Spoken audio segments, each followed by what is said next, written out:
बुझला कि जने मारा बाबू हमारा पलाई न हो, हम तो हई जादव जी के मालिकाई न हो। बाबू मारा जनी हमारा पलाई न हो, हम तो हई जादव जी के मालिकाई न हो। गुन न धुन बाबे बड़ी भकचोन हम बनी सुनर बाकी भातारा छुछुनर हम बनी सुनर बाकी भातारा छुछु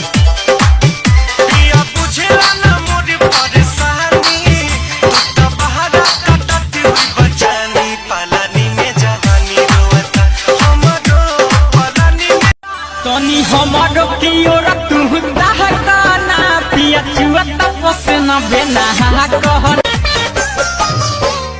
पिया के सारी तबाड़े नारी रखेले हमसे दूरी हो। लव यू बोला तारो जे हथवा के मोरा चूड़ी अरे मेरी जान बिजली कहाँ गिरी? तोरे दादा के करेजा पे गिरी दो गला अपने घर में ना जाके मजाक करता सर। करे हरदिया पिया तबे न जाई सरदिया पिया कमरिया पिया कमरिया पिया भइल बालक के कंकड़ी